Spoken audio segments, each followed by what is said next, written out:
Bonjour Frédéric, Salut José, ça va bien? ça va très bien toi? Ça va bien. Bonjour tout le monde. Aujourd'hui, on est avec vous pour l'enregistrement de 2 épisodes où on va parler d'évolution. Évolution un peu des produits Les produits les plus intéressants de toute façon, là. pour les coureurs. Exactement. Donc, ça fait 2012, donc ça fait 13 ans, Maison de la course. Il y a énormément de choses qui ont changé, plus, je dirais, dans les 13 dernières années, peut-être que dans les 20 années précédentes. Effectivement, oui.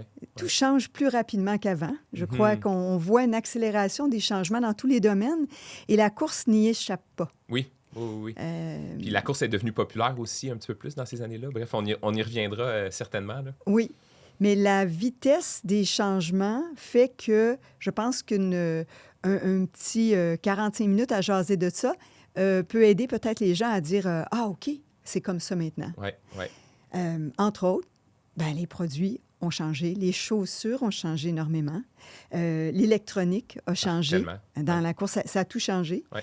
la façon de courir, les chaussures, même les vêtements, Mhm. et la façon d'aborder aussi les produits, mais ça, on va garder ça peut-être, en tout cas, On va avoir un volet qui va plus se concentrer sur le coureur, la coureuse, donc vraiment comment sa façon de voir la course a évolué, comment sa façon de consommer les produits a évolué et tout. Donc, ça, c'est notre prochain. prochain épisode. Celui Ouais. qu'on enregistre Exact. tantôt. C'est ça. Donc, on est ici avec vous. Ça va être une super belle... J'avais hâte de parler de ça parce que toi, tu es un passionné des produits. C'est toi qui s'occupe de tout l'approvisionnement à la Mhm. boutique.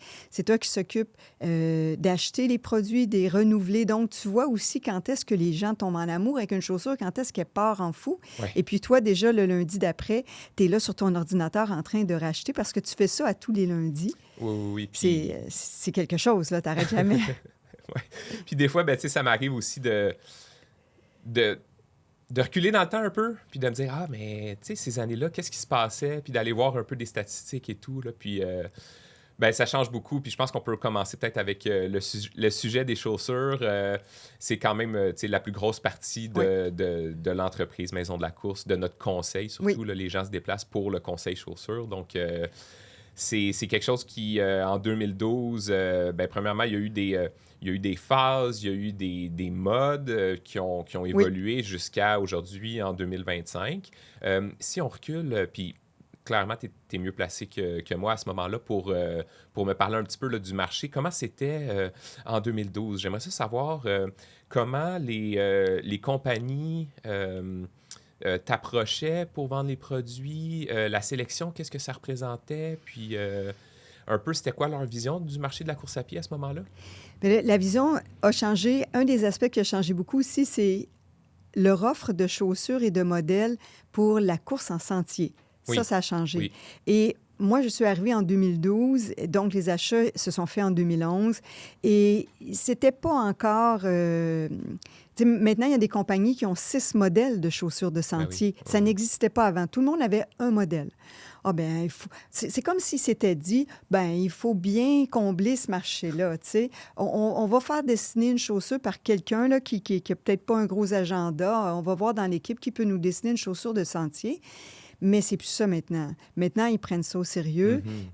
Ça a beaucoup changé. Il y avait les chaussures il y avait les race flat qu'on appelait. Ouais. Et donc, ça, c'était les chaussures minces, comme le type A Ouais. de Saucony. Qui n'existe plus du tout. Non, non, Il non. n'y a même plus de modèle avec ce nom-là. Il n'y a plus de modèle qui ressemble à ça.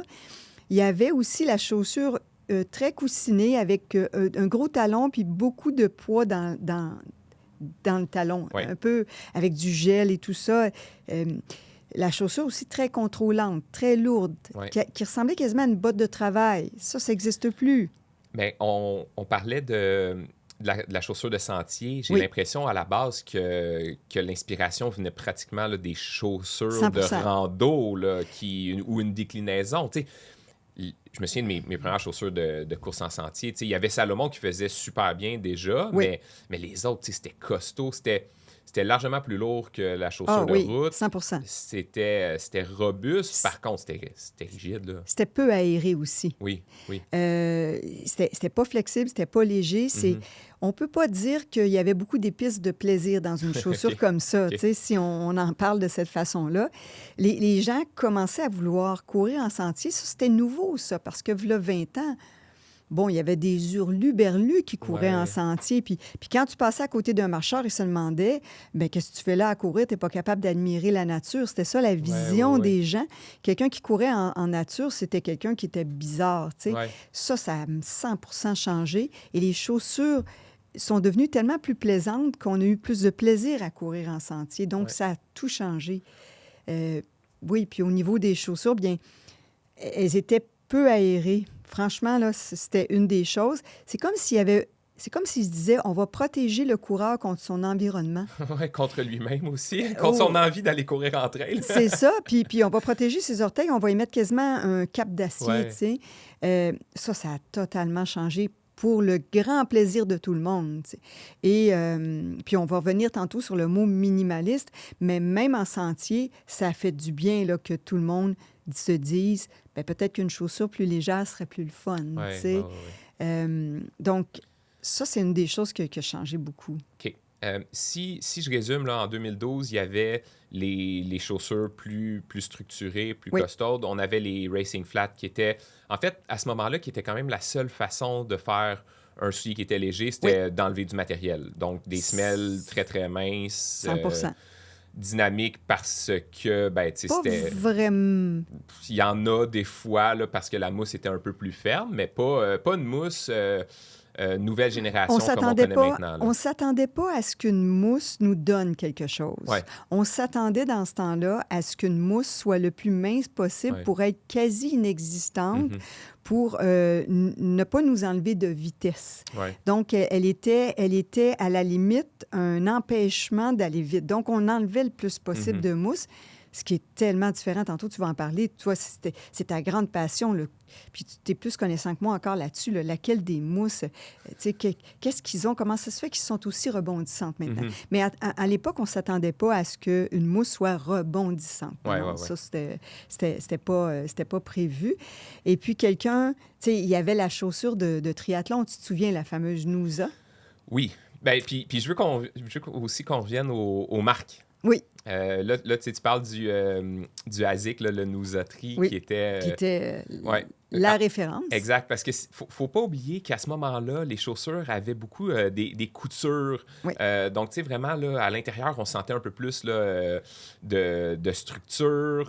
Des fois, dans le pli, au niveau du gros orteil, il y avait une couture qui frottait un peu et tout. Ce qui faisait en sorte que, bon, ben même en 2025, c'est pas super confortable de porter une chaussure nu-pied, mais en 2012, c'était impensable. Non. Là. C'était pas du tout possible. Puis 100 puis en triathlon, ben, les gens voulaient pouvoir passer de la natation à leurs chaussures de vélo.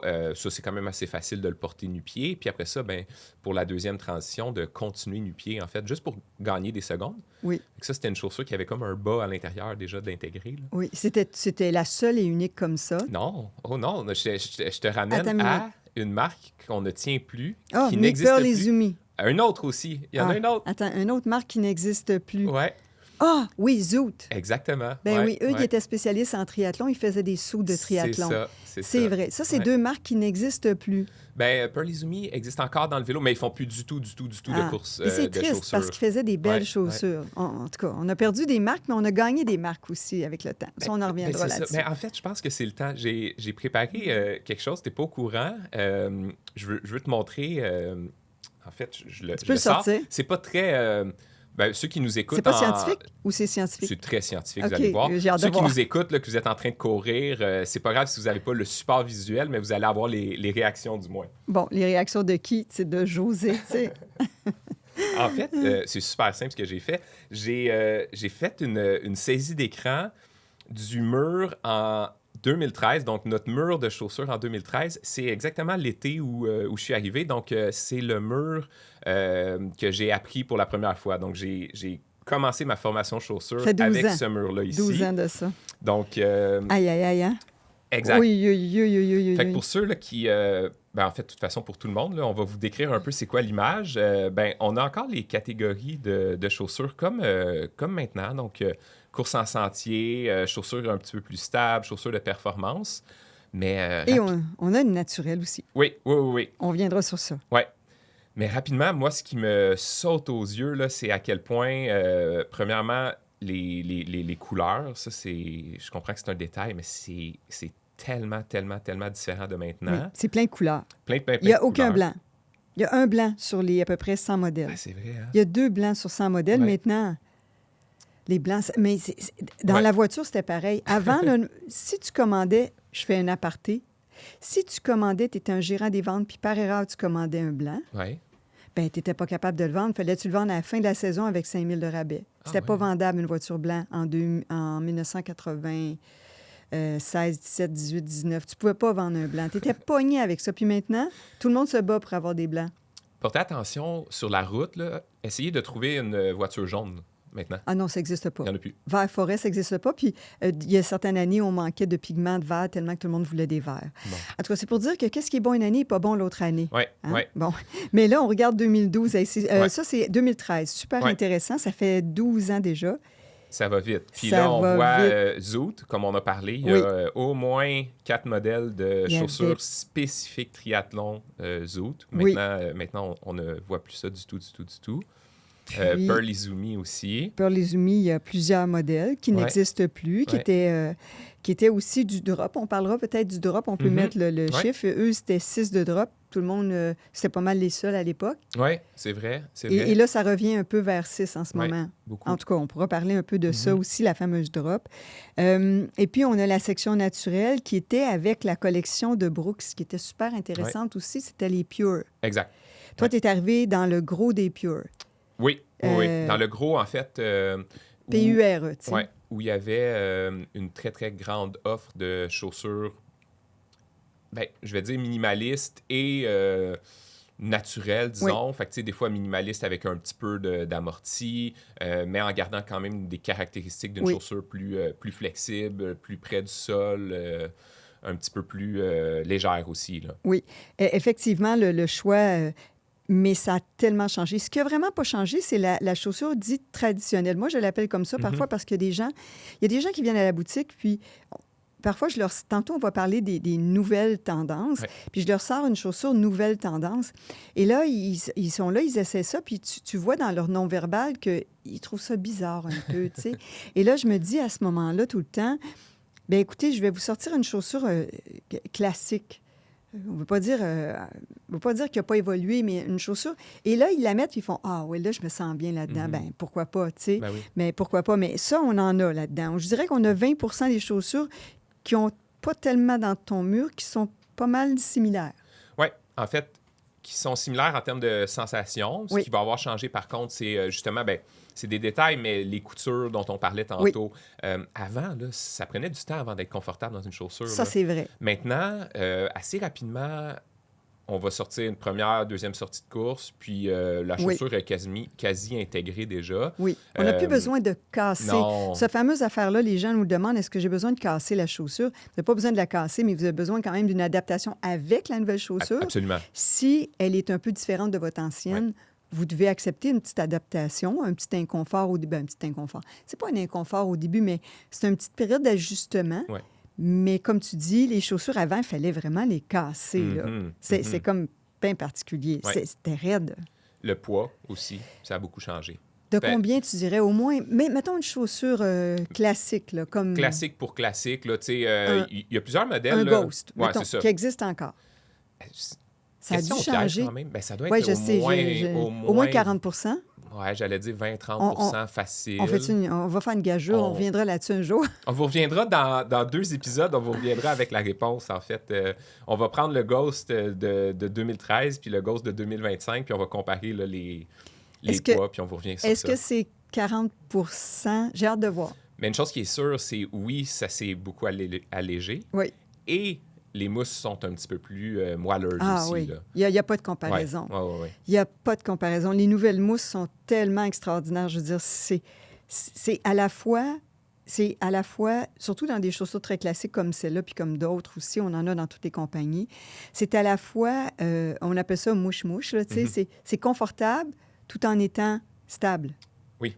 C'est pas mollasson. Mhm. Fait que c'est un mélange des caractéristiques qu'en 2013, il n'existait pas. Ouais. Soit c'était stable et raide, Très raide. mais ça n'existait pas du stable et plaisant. Non. non. En tout cas, Mhm. on se souvient bien de ça. Ouais. Ah oui, ça a beaucoup changé. Le mur et les couleurs ont beaucoup, beaucoup, beaucoup changé aussi. Ouais. C'est fou, hein? Puis il y a des marques qu'on a presque, qui sont un peu presque disparues, Ouais. qui sont moins présentes. Ouais. Puis ce qui me frappe aussi, c'est à quel point, on en parlait tantôt, les chaussures de sentier, il y en a qui ressemblent à une botte de rando. Oui. Là. Oui. Sauf qu'ils ont la seule chose. En fait, c'est presque une botte de rando, Ouais. mais ils n'ont pas le petit. Ça ne monte pas au-dessus de la cheville. Ouais. C'est la seule différence. Ouais. C'est la seule différence. Et puis, dans les chaussures de rando aussi, je trouve que maintenant, on a des compagnies on a une compagnie québécoise qu'on adore, les Norda. Maintenant, les caoutchoucs en sentier sont beaucoup plus antidérapants qu'avant. Ah, complètement. Ouais, Avant, ouais. une chaussure de sentier, quand il faisait froid, était à la limite glissante. Ben oui, parce que le crampon devenait dur. Oui. Là, puis là, c'est peut-être extrême comme comparaison, là, mais tu sais, ça devenait comme un skate soccer sur du béton. Là. Oui. Tu sais, dangereux. C'est comme si tu avais pris un pneu de voiture d'été puis tu l'avais mis à moins 10. Ouais. Il ne fait plus rien. Là. Mhm. Ça n'a plus à rien. Il absorbe plus rien. Puis, il ne s'accroche pas non plus. Ça a beaucoup, beaucoup, beaucoup changé. Les chaussures de sentier, maintenant, là, vous pouvez leur faire confiance. Ils sont antidérapantes, Ouais. toute la gang.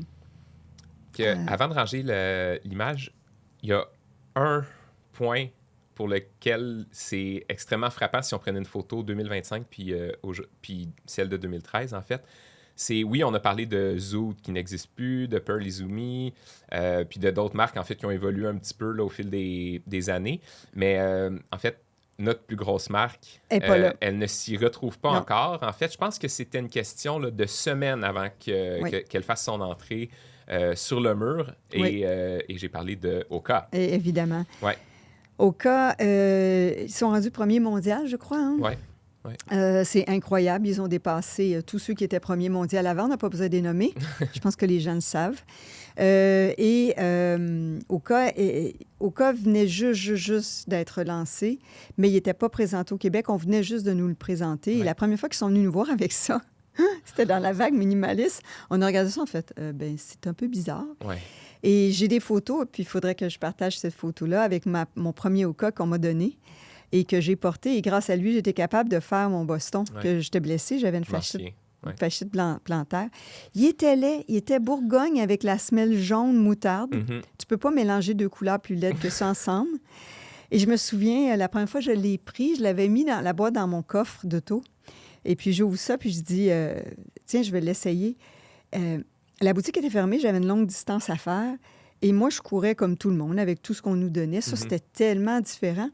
Et je l'ai pris, puis j'ai dit, tiens, je vais faire le 5 premiers kilomètres avec. Et je suis partie et j'ai fait le 30 kilomètres avec. Wow. Faut pas croire, faut pas imaginer. J'ai trouvé ça vraiment bizarre, mais je me suis dit, OK, accepte-le. Évidemment, ça a changé un peu ma façon de courir. Il a fallu que je m'adapte. Mais oui, ça, c'est... On a combien de modèles maintenant au cas? 15? Oui, environ. Environ, c'est incroyable. Ouais. Mais c'est ça qui est le fun. Moi, je trouve qu'être une boutique indépendante, ce que ça nous permet, puis d'être des coureurs, les deux passionnés, avec toute notre équipe qui est des coureurs passionnés, Karine, Aurélie, Philippe, tu sais, on a toute notre gang. Ce que ça nous permet d'embarquer d'embarquer avant que ce soit une tendance. J'allais dire embarquer dans la tendance, c'est pas ça. Nous, on embarque avant que ça devienne mainstream. Oui. Puis on peut le tester aussi. On le teste, ouais. on l'évalue, on est capable de voir le produit et de dire, ah, bien, ça répond à tel besoin, ça comble tel besoin, puis ça devrait être bon pour tel type de client. On voit le client dans notre tête. Moi, je me souviens la première fois qu'on reçoit un modèle, on se dit, ah, ça serait bon pour ce client-là qui est un petit peu, mettons, un monsieur de 200 livres, cette chaussure-là, mais qui a décidé qu'il s'entraînait pour un Ironman. C'est son 3e Ironman. Puis là, il veut le faire un petit peu plus vite. Puis là, on se dit, ah, celle-là, elle serait bonne pour lui. Ouais. On est capable de voir le profil. De voir le profil et à qui va s'adresser le produit. Et c'est ce que ça nous permet, le fait qu'on court tous autant dans l'équipe. Là. Nos jeunes courent aussi. On a des jeunes de 17 ans, 18 ans avec nous. Puis c'est drôle, des fois, les clients demandent est-ce que tu cours, toi, ou est-ce qu'il court, lui? Ben oui, c'est sûr. Chez nous, il court. Il fait peut-être d'autres choses aussi, Mais assurément, il court. Oui, tout le monde court. assurément, il court. Ouais. Ah, mais c'est intéressant, la photo. C'est intéressant de voir comment ça a changé. Vraiment. Puis pour revenir sur Oka, parce que moi, c'est une anecdote qui me frappe encore. Je sais pas si tu te souviens, mais les premières fois qu'on sortait des Oka, en fait, Ah oui. puis ça faisait partie de la formation. Là, on disait aux employés, là, quand vous amenez un Oka, préparez le client. Là. Oui. Avant de rentrer dans le backstore, dites-lui, là ce sera pas beau, là, ce que je vous amène, Oui. ça va être différent, ça va être spécial. Avant d'ouvrir la boîte, Oui. là, sinon, on se faisait ramasser. Là. Oui. Ah oui, on se faisait vraiment chicaner. En fait, c'est ça. Dites au client, ça va vous surprendre pour qu'il s'attende à quelque chose d'horrible. Puis finalement, quand tu ouvres la boîte, c'était correct. Mais maintenant, ils aiment ça, les grosses chaussures. Ils appellent ça une grosse chaussure. Puis à la défense d'Oka, le produit n'est pas comparable à avant. C'est largement plus beau, c'est plus léger. Oui. Ça a fait ses preuves dans 2012-2013, en fait, quand ça a commencé, mais ça a évolué. Puis c'est la raison pour laquelle ils sont numéro 1 en ce moment. C'est la marque qui a le plus influencé la course à pied dans les dernières années. Oui. Le principe du berceau, donc d'avoir... un soulier qui va dérouler un peu plus facilement avec le pied, puis que c'est pas le pied qui va forcer le soulier à plier. Oui. Ça vient d'Oka. D'avoir un soulier qui est un petit peu moins haut en dénivelé, Oui. mais justement qui va dérouler plus facilement. Ça a influencé toutes les autres marques aussi. Là. Ce que ça a fait aussi, c'est que la chaussure, on dirait qu'elle est bâtie, pas faire une campagne de publicité pour eux, mais elle est bâtie comme que tu sois mi-pied. Mm-hmm. Et ça, les gens ont changé. Il y a des gens qui couraient talons, il y a des gens qui couraient un peu comme des gazelles. Tout le monde, maintenant, je veux dire, la majorité des coureurs, maintenant, courent vraiment mi-pied. Mm-hmm. Ils ont comme absorbé le fait que rien d'extrême est bon. Donc, le bout des pieds, c'est pas bon. Les talons, c'est pas bon. Puis les chaussures, maintenant, puis Oka a influencé là-dessus aussi, a aidé les gens. Ce qui a aidé beaucoup aussi sur ce mur-là, c'est que les professionnels de la santé ont commencé à nous envoyer des gens. Et les professionnels de la santé, ils envoient avec un petit papier, là, une petite prescription sur lequel est écrit quelles caractéristiques de chaussures ils aimeraient. Et ça, là, ça nous aide beaucoup. Et puis les chaussures, on voit que les professionnels de la santé, les professionnels comme les physios, ostéos, tout ça, tous nos amis qui travaillent avec les coureurs, on voit qu'ils ont appris les chaussures parce que maintenant, ils nous envoient des choses super précises. Puis nous, c'est rassurant. On sait que le client a besoin de cette chaussure. Le client, c'est rassurant aussi. Oui, c'est rassurant pour le client. Ouais. Au niveau des chaussures, et il est apparu une catégorie qui n'était pas tantôt sur ta photo. Bien, avant d'y revenir, parce que je sais de quelle catégorie tu veux parler, la course en hiver, qu'est-ce qu'on faisait avec ça? Ah, mon Dieu. Bon, bien moi, quand j'ai commencé à courir, c'était en 1998. Oui, c'est ça, 99. Bien, la course en hiver, premièrement là, ce qui n'existait pas dans le temps, c'est un coureur qui courait l'hiver. Ça, c'est un autre hurluberlu. Ouais. OK? Le monde, il courait du mois de mai jusqu'au mois d'octobre. Ouais. Et puis, quand il arrivait des pluies du mois d'octobre, bien, personne ne courait parce que les pieds, dans ce temps-là, des coureurs étaient en chocolat. Mm-hmm. Hein?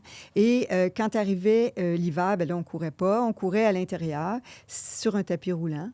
Ou bien on courait, si on était chanceux, sur une piste d'athlétisme. Mais ça, c'était vraiment les crinqués. Là. C'était un petit pourcentage. Mais l'hiver, on ne courait pas. Parce que c'était glissant. Ça, on va revenir sur ça aussi. Et puis, au printemps, là, les coureurs, c'était comme des crocus. Hein? Ils sortaient, puis tout d'un coup, ils se blessaient tous parce qu'ils n'avaient pas couru l'hiver. Ça a changé, on en parlera tantôt. Mais les chaussures, en fait, moi, mes amis, on courait l'hiver et c'était une gang de crinqués. On était très peu nombreux à courir l'hiver, mais on courait avec nos chaussures normales, avec un caoutchouc qui avait pas de crampons, qui devenait dur comme du béton l'hiver et qui était 100% aéré avec un bas mérino. Mais les chaussures d'hiver, ça n'existait pas. Oui. Et comme les chaussures de sentier n'étaient pas connues, bien, C'était pas une option. On n'y pensait pas. Non, c'est ça. On avait une seule chaussure dans la vie, comme on a un seul mari, tu sais. Puis on avait notre chaussure d'été, puis c'était avec ça qu'on passait tout l'hiver. Oui. Bien, les gens avaient leurs chaussures pour la majorité de leurs kilomètres, mais les plus motivés avaient quand même leurs chaussures pour les compétitions. Ça, c'était les motivés. Mettons, on peut dire peut-être un 20 des gens maximum, je dirais. Parce que même quand tu arrivais chez un coureur, là, son garde-robe, là, c'était bien différent d'aujourd'hui. Son garde-robe, là, il y avait sa paire de GT 2000. Oui. Il y avait sa paire de l'année d'avant de GT 2000. Il y avait sa paire de l'autre année d'avant de GT 2000. Quand il fait pas beau. Il y en avait 6 GT 2000. Ouais. Maintenant, tu expliqueras ça tantôt. Ça a l'air de quoi, un garde-robe de coureur? Ouais. Tu sais, coureur passionné, là. On parle de quelqu'un qui s'implique beaucoup. Donc, oui, le sentier, on n'y pensait pas. À Mhm. s'acheter une chaussure de sentier, c'est comme... il y a des boutiques de courses qui avaient presque pas de modèle de sentier, Ouais, en ouais, fait. ouais, ouais. Nous, quand on a commencé, à cause qu'on était à côté de Mont-Saint-Hilaire, on a mis beaucoup le focus sur les chaussures de sentier. Mhm. Mais c'est parce qu'on était à côté de Saint-Hilaire. Ben oui. Ouais, ouais, ouais. Ça a été la seule raison. Et là, on a commencé à courir en sentier. Il y a un club de course à Saint-Hilaire qui est devenu assez populaire, Mhm. de course en sentier. Ils étaient rendus au-dessus de 150 membres, Ouais, je ouais, pense, ouais. à un moment donné. Et ça a vraiment changé. Puis, on parlera tantôt aussi des événements. Les événements, oui, ben Bon, c'est ça. mais Ouais. ça c'est dans notre deuxième volet Ouais. aujourd'hui. Ouais. Donc, puis pour l'anecdote, les gens mettaient un bout de duct tape aussi au bout 100%. des... Au niveau des orteils, en fait, pour couper Ah, le vent un petit peu. ça, puis c'était drôle. une partie là, Oui, donc là, de la slotch. c'est exactement ça. Donc là, ils prenaient leur vieille chaussure, une des 6 qui avaient pareil. Ils prenaient une des vieilles, qui était plus usée en dessous, encore plus glissante, en fait, là, et ils la duct-tapaient. Mhm. C'était pas beau, là. Puis Non. imagine-toi le poids que ça rajoutait. Et puis avec ça, ça permettait que les orteils ne gelaient pas parce que sinon, le vent rentrait puis on avait les orteils gelés. Ouais. Là. Dans le temps, on ne courait pas en bas de -10 parce qu'en bas de -10, nos orteils gelaient. Mhm. Maintenant, c'est bien différent. Là, Ouais, tu ouais, sais. ouais. Puis aussi, les vêtements étaient moins techniques. Là. Donc, ça a changé aussi. Là. Hmm. Avant qu'on parle justement là, des vêtements, nutrition, j'aimerais qu'on aborde ces sujets-là.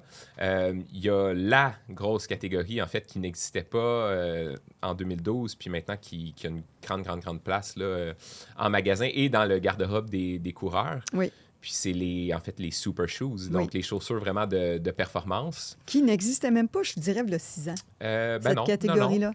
C'est fou comment ça... De mémoire, en fait, ça doit avoir commencé juste avant la COVID, avec le premier projet de Nike, qui était de faire courir un humain 42,2 km en moins de 2 heures. En moins de 2 heures. Donc, la distance marathon en moins de 2 heures, mais en contrôlant un peu là, les paramètres.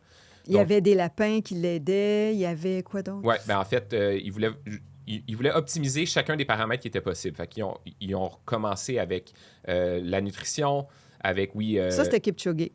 Ben, au début, c'était Kipchoge et d'autres coureurs. Okay. Là. Fait qu'ils ont monté une petite équipe en laboratoire, qui ont fait des évaluations de, OK, ben ces coureurs-là ont les meilleures chances de briser 2 heures sur marathon. Ils leur ont fait faire un programme spécifique et ils ont construit la chaussure, donc le premier Vaporfly, qui était le modèle qu'ils allaient utiliser pour la compétition. Puis là, ben, ils ont fait cette compétition-là sur une piste de Formule 1. Oui. Donc, la première fois, c'était sur une piste de Formule 1. Puis évidemment, ça ne pouvait pas être homologué, ça ne pouvait pas être un vrai record du monde parce que, ben, justement, il y avait des lapins qui sont des coureurs, en fait, qui viennent les aider durant. Il y avait une voiture aussi. Qui coupait le vent un peu, quand même. Qui coupait le vent et qui servait aussi là, de guide pour garder la vitesse parfaite. Ah oui, il y avait une ligne au sol. Il y avait une ligne laser au sol. Donc, dans la mesure où les coureurs suivaient la ligne, ils allaient réaliser le 2 heures. Donc, c'était vraiment un gros coup de publicité pour Nike à ce moment-là.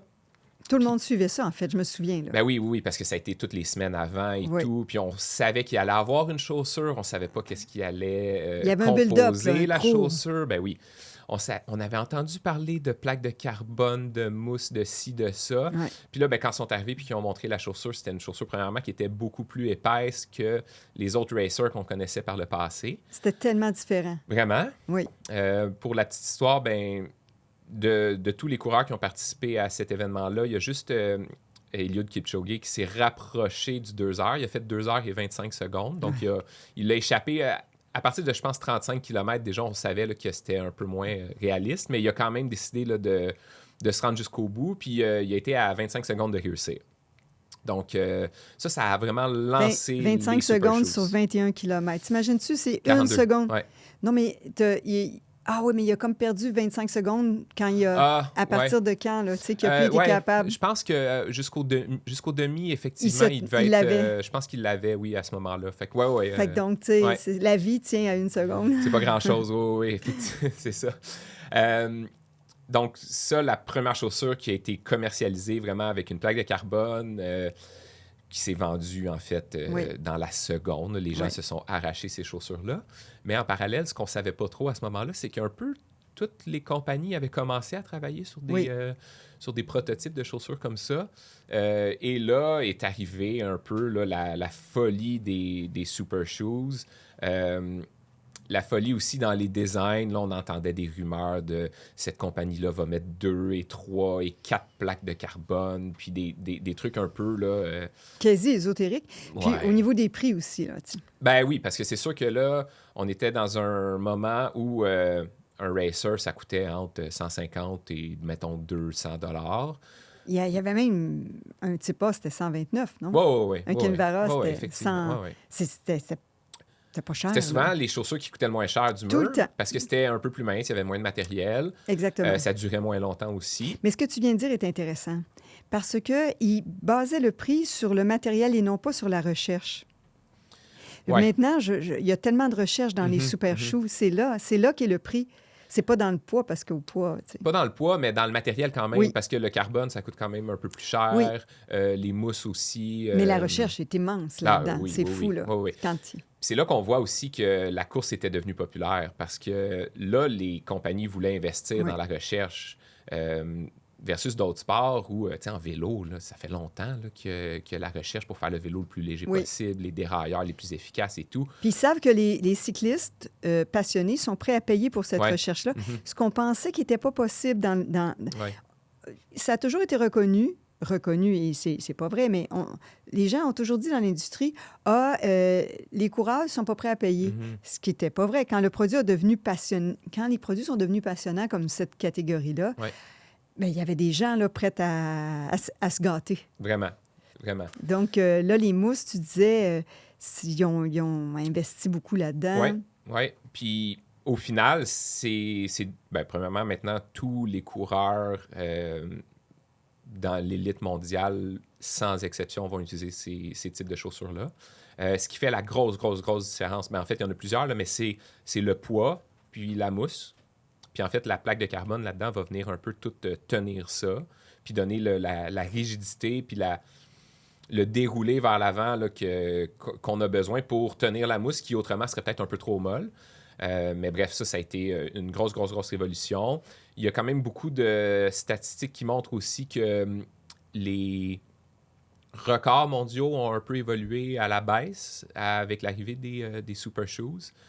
C'est pas 5 minutes de moins là, que ça va vous enlever sur un marathon, ou du moins pas à l'élite, mais c'est quand même des secondes qui sont importantes. Mais il y a deux aspects là-dessus que j'essaie de retenir dans ma tête pour ne pas les perdre.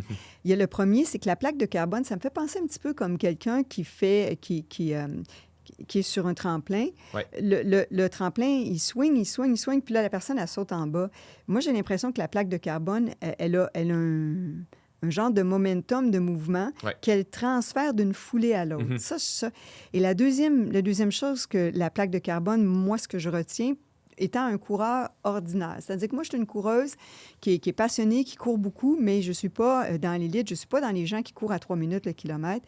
Mais ce que je remarque quand je fais un marathon avec ma plaque de carbone, mes jambes sont moins fatiguées à la fin. Ouais. Il y a ça que je remarque. Je ne sais pas si je sauve une minute sur un marathon, mais une chose est certaine, à la toute fin de ma course, je suis encore capable, et c'est ce que je remarque tout le temps, à partir du 30e kilomètre, à comparer mes anciennes chaussures qui n'avaient pas de plaques, puis qui n'avaient pas ces mousses-là, que j'aimerais que tu en parles encore plus des mousses. Après, ce que je remarque, c'est qu'à partir du 30e, on dirait que je suis encore capable d'utiliser mon rebond. Je suis encore capable de... Il est encore là. Il n'est pas disparu avec la fatigue. Et ça, là, c'est... Au niveau mental, ça fait toute la différence dans une longue course. Tu te dis, OK, je suis encore capable. OK, j'ai encore du rebond. OK, j'avance encore. OK, ça va. J'ai pas l'impression d'être une patate qui s'écrase à chaque pas. Et ça, c'est... Oui, peut-être que c'est un peu psychologique et il n'y a rien de négatif là-dedans faire un marathon ou un demi-marathon, c'est psychologique, en grosse partie. Donc, et puis, il y a les mousses. Les mousses, c'est fou. C'est tellement... le poids, parce que faut savoir que quand ça s'est arrivé, c'était un peu, j'exagère, mais le Far West. Les compagnies ont testé tout plein d'affaires. Puis là, un peu, en 2020, disons 2021. Oui, c'est ça. Puis là, ils ont voulu un peu réglementer tout ça, parce qu'on entendait justement des rumeurs de 2 plaques et tout. Puis là, je pense que ils ont eu peur des dérives un petit peu. Oui. Fait qu'il y a eu des règles qui sont arrivées quand même rapidement. C'est-à-dire que les règles étaient que la chaussure, pour être éligible dans une compétition, devait avoir un maximum de 40 mm d'épaisseur, donc 4 cm de mousse, et une seule plaque de carbone. Ah, je savais pas, là, une plaque, tu Ouais. vois. La raison, ben, il y en a plusieurs, mais entre autres, c'est pour que ça reste relativement accessible. Une autre des règles aussi, c'est que la chaussure doit être commercialisée à un mais c'est certain ça. moment. C'est Ouais. ça, c'est intéressant. Ouais. C'est sûr que là, ça fait que ben, elle doit être commercialisée. Ça, c'est quand même assez libre d'interprétation parce que des fois, des compagnies vont dire ben, je veux l'offrir à mes coureurs élites. Mais elle serait 1000 Ouais. Ouais. Ben, je dois la commercialiser. Fait que bon, ben, je vais en faire 100 paires que je vais vendre Ouais. en ligne qui vont être vendus en 30 secondes, puis il va y avoir 100 paires qui vont traîner dans le monde. Ouais. Bon, elle a été commercialisalisée, elle peut être offerte aux coureurs. Ce que ça permet, par contre, c'est d'éviter, en fait, que les coureurs utilisent des prototypes, puis de pouvoir vraiment contrôler un petit peu là, Oui. ce qui est utilisé par les coureurs. Dans le but aussi, oui, que ça reste dans un prix qui est accessible. Puis évidemment, c'est beaucoup, beaucoup plus cher que les modèles qu'on connaissait avant, Oui. mais ça reste que si on compare à du matériel pour un vélo et tout, ben 300-400 $ pour un soulier, c'est quand même vraiment plus accessible que 20-30 000 $ pour un vélo. Puis ce qu'il faut regarder, c'est que moi, je fais du vélo pas mal, puis je me suis équipée dans les dernières années, puis j'ai été tellement surprise. Puis je fais partie d'un groupe de cyclistes et il y a des gens là-dedans qui ont des vélos qui sont 20 000 là. Oui. Et puis ils font pas... C'est pas pour faire les Olympiques, là, c'est pour le plaisir. Oui. Et entre un vélo... Un bon vélo, tu peux avoir un bon vélo pour 3 000, tu peux y aller jusqu'à 20 000. Nous, une chaussure classique qu'on va vendre à quelqu'un, qu'on va conseiller à quelqu'un qui arrive puis qui commence la course à pied, va lui coûter 180. C'est notre prix. Puis il va mettre 100 de plus, puis il va avoir quasi un super shoe. Là, tu sais. Fait que c'est pas beaucoup plus. Non.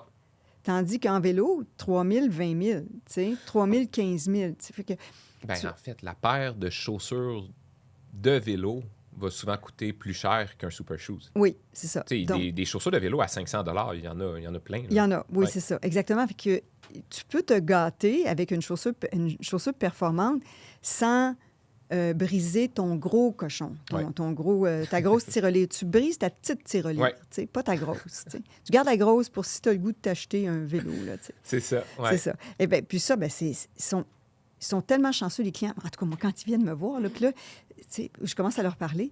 Puis là, je leur dis, puis ça, c'est nouveau, tu vois, c'est quelque chose... C'est-tu maintenant qu'on en parle ou dans le prochain? Je sais bien, tu vas me dire. Ouais. Les gens arrivent et disent, bon, mais là, je m'entraîne, ça va être mon premier marathon. Faites-vous des intervalles? Ah oui, ça va être la première fois de ma vie que je vais faire des intervalles. OK. Est-ce que vous avez une chaussure d'intervalle? Oui. Et là, ils disent, ah ben non. Ah, mais là, il nous en faut. Mais il faudrait vous partir avec 2 chaussures aujourd'hui. Une pour vos intervalles puis une pour vos longues distances. Ah oui. Puis là, ben dans leur regard, tu vois le petit regard d'enfant qui dit « Oh, je vais partir avec 2 jouets. Yes. » Ouais, c'est ça. On y reviendra dans le prochain épisode parce que je veux aussi qu'on parle là, des vêtements puis de la nutrition aussi. Oui. La nutrition. Beaucoup changé. Ça a beaucoup changé. Ça, c'est quelque chose qui te passionne aussi. Tu lis beaucoup là-dessus. Ouais. Vraiment, les glucides, la quantité à consommer, tout ça. Mais aussi, les produits ont énormément changé. Oui. Si tu avais pris une photo, là, on l'a peut-être pas, la photo de notre mur de notre section nourriture, elle est immensément changeante. Là. On avait des compagnies américaines, on n'en a presque plus. On n'avait pas de compagnie québécoise. En 2012, personne ne faisait des produits québécois de nutrition. Non, de mémoire, là, c'est 2013 ou 2014 Exact qui est arrivé, Brix qui est arrivé. Oui. Moi, je pense que le premier qui est rentré à la Maison de la course, c'est Brix, parce qu'il courait avec... Je le connaissais. Il courait un peu avec nous. Et lui, c'est un passionné de course à pied qui a découvert la course à pied sur le tard. Puis, en fait, il y a une... comment on appelle ça? Érablière. Le mot assis, en tout cas. Et puis, il s'est dit que je peux faire de la nutrition pour les coureurs. Ouais. J'en ai besoin. Au lieu de m'en acheter, je vais en faire. Il a commencé à en faire. Ouais. Et maintenant... C'est fou, la catégorie. On est fiers des Québécois là-dedans. Ben oui. Premièrement, je pense que ça doit prendre 4 fois plus d'espace dans la boutique. Oui. Le nombre de compagnies puis d'offres est extrêmement plus grand qu'avant. Oui. Beaucoup de compagnies Le québécoises. choix. Et oui, le choix et l'optimisation pour l'effort qu'on veut aller faire et tout. Maintenant, Oui. on a une gamme pour la course d'ultramarathon où on sait qu'on va être plusieurs heures en continu, en effort. Donc, des produits un petit peu plus complets qui vont aller chercher un tout petit peu de protéines aussi. La nutrition liquide aussi qui a énormément changé. Oui. Les poudres. Les poudres, en fait, au début, quand on avait des poudres, c'était un tout petit peu de glucides puis des électrolytes. Maintenant, on a certaines poudres qui ont pratiquement pas de saveur, puis dans laquelle, pour une bouteille de 500 millilitres, on va avoir jusqu'à 60-80 grammes de glucides, ce qui est immense. C'est l'équivalent de 3 gels, mais dans une bouteille qui goûte presque l'eau, là. Moi, je les utilise en vélo, là, c'est fantastique, parce qu'ils ne sont pas sucrés. Parce qu'avant, les produits étaient sucrés. Toujours. Puis tu viens que tu as mal au cœur. Tu n'as pas le goût d'avoir du sucré, surtout quand il fait très, très chaud. Tu as besoin du sucre, mais des fois, tu veux pas le goût du sucre. Tu n'en veux pas tant que ça. Tu sais, mais je dirais qu'actuellement, peut-être plus que la moitié de nos produits maintenant, je dirais, c'est du Québec. Oh, oui. Si ce n'est pas plus que la moitié. Puis notre pourcentage de chiffre d'affaires avec les produits québécois, sûrement plus que la moitié. C'est fou. Oui. Puis en fait, d'année en année, le Québec gagne des parts de marché dans la nutrition. C'est incroyable. Incroyable. Ils font un très, très bon travail. On a 3 compagnies québécoises, les majeures, je dirais, puis ils développent, ils sont en feu, je dirais, au niveau recherche aussi et développement. Ils investissent beaucoup. Ils ne se contentent pas de faire leur produit qui a du succès. Ils continuent à faire le produit qui a du succès, puis ils continuent à faire de la recherche. On est chanceux. Pour vous donner un exemple, en fait, NAC, qui est une compagnie qui se spécialise un peu plus, maintenant aussi dans les efforts un peu plus courts comme le marathon, demi-marathon, mais au début, qui ont commencé avec des produits pour les ultramarathons. Maintenant, NAC, c'est le fournisseur de nutrition officiel de l'UTMB, là, qui est la plus grosse course en sentier au monde. La plus reconnue. Qui est le Tour du Mont-Blanc, qui est 170 km, justement, fin août. Pour les curieux. Mais ça veut dire là, que chaque coureur là, qui vient de partout dans le monde va arriver dans un ravito, puis va avoir les produits NAC. C'est incroyable. Il y a de quoi être fier. Oui, qui ont commencé, je me souviens plus de l'année, mais 2016-2017 environ, à Montréal. Là, puis c'est encore une compagnie montréalaise. Des jeunes passionnés de course à pied, encore une fois. C'est vraiment super admirable. Puis nous, évidemment, quand il arrive une compagnie québécoise, bien évidemment, on a tendance, on est un petit peu chauvin. On a tendance à dire, écoute, donne-moi ça, je vais essayer ça. On va vouloir embarquer plus rapidement encore plus positivement face à des nouveautés. Surtout qu'ils sont très dynamiques. Ça a changé beaucoup aussi. Ce qui a changé également, c'est les vêtements. Oui. Et l'électronique. Oh my, l'électronique. L'électronique, en fait, ça a tellement changé. Quelqu'un qui a couru il y a 20 ans et qui arrive puis qui dit « Je veux recommencer la course ». Je courais, j'avais 25 ans. Je courais pendant mes études universitaires. J'ai arrêté, j'ai eu 3 bébés, la famille, patati patata. Et là, j'ai 45 et je veux courir. Bien, v'là 20 ans, ça n'existait pas. On pouvait en avoir une, elle était 600 $. On la mettait dans notre cou. C'était gros comme un paquet de cigarettes. Puis c'était 600 $ v'là 20 ans, ce qui n'a pas de sens aujourd'hui, là, tu sais. Puis personne n'en avait vraiment. C'était le monde un peu fou qui dépensait pour rien, qui achetait ça. Je veux dire, c'est comme si on avait payé 2000 $ maintenant, là. Puis elle ne fonctionnait pas super bien. C'est ça, j'allais dire. En plus, côté précision, ça devait tout le temps être embêtant pour... Elle avait tous les défauts qu'on ne veut pas. C'est-à-dire que si tu étais dans la forêt, elle captait rien. Si tu étais entre des buildings dans une ville, elle captait rien. S'il y avait des nuages, elle ne captait pas bien.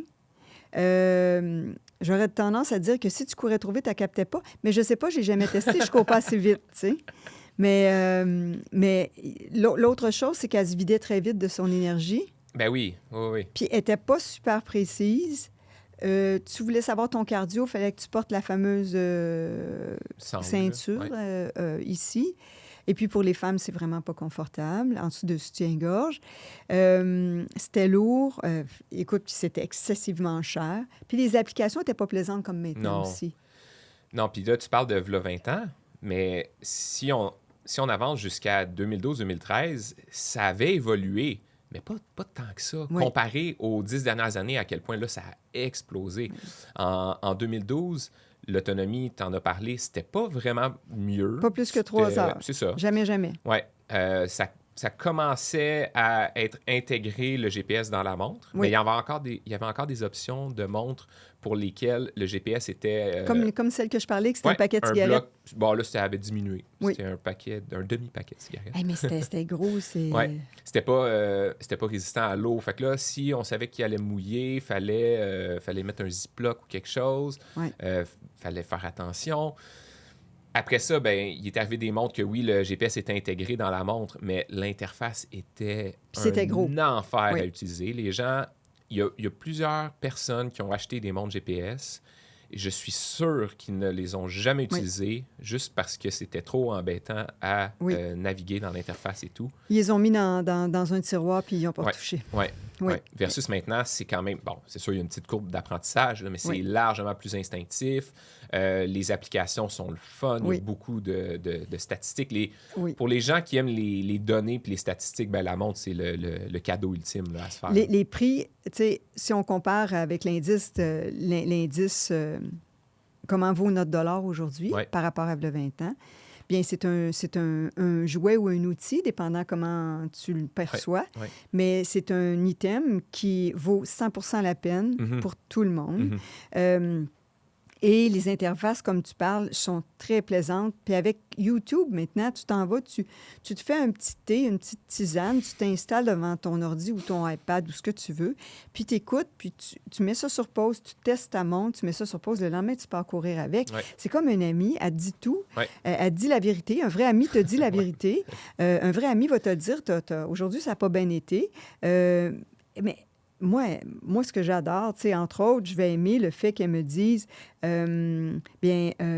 cadence, tu sais. Bon, mais tu as une bonne cadence, tu travailles bien ta cadence, tu sais. J'aime pouvoir aller voir, j'ai passé dans ce quartier-là, j'ai aimé ça. J'arrive à la maison, je peux aller voir le quartier où j'ai passé. Je peux partager le parcours que j'ai fait avec quelqu'un. Mais ça, c'est juste de la motivation, une par-dessus l'autre, là. Ça n'existait pas, là. Pour faire un petit résumé de ce que maintenant les montres peuvent faire, là, à quel point ça a évolué, premièrement, on peut, t'en as parlé, on peut mettre un parcours dans la montre, puis suivre le parcours. Moi, je fais ça tout le temps. En voyage ou dans une montagne, mais on se fait un parcours, on suit notre chemin pour ne pas se perdre. On peut recevoir toutes nos notifications de téléphone, le rythme cardiaque qui est directement au poignet, le suivi de l'activité quotidienne, c'est-à-dire ton nombre de pas dans la journée, les calories dépensées, le sommeil, la récupération. Il y a certaines montres maintenant qui vont avoir des micros avec lesquels on peut prendre des notes, qu'on peut parler au téléphone aussi. On peut avoir la musique directement dans la montre. Fait que vraiment, là, les possibilités là, sont beaucoup plus larges qu'avant. Là. Puis on peut l'utiliser de deux façons. Puis ça, on va en parler dans le deuxième aujourd'hui.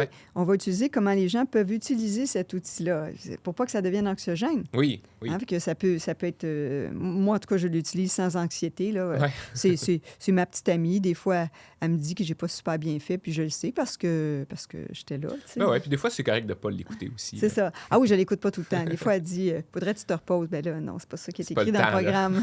C'est pas ça qui est écrit dans le programme. Ou elle m'a déjà dit que après un marathon, qu'il faudrait que j'aille courir. Tu sais, des fois, il reste de l'évolution. Ben oui. C'est comme un humain. Il faut que tu continues à évoluer toute ta vie. C'est rassurant. C'est rassurant de voir que ça va continuer d'évoluer. Ça va continuer d'évoluer. Fait que ça, c'est l'électronique qui a beaucoup changé. Et ce que fait aussi Strava, qu'on va parler dans le deuxième volet, c'est à cause de cette électronique-là que Strava existe. Sinon, Strava ne pourrait pas exister. J'écoutais un podcast tantôt sur les pigeons. Il faudrait que le pigeon emmène ta sortie à ton ami qui, là, pourrait savoir que tu as fait une sortie. Ça ne marcherait pas bien.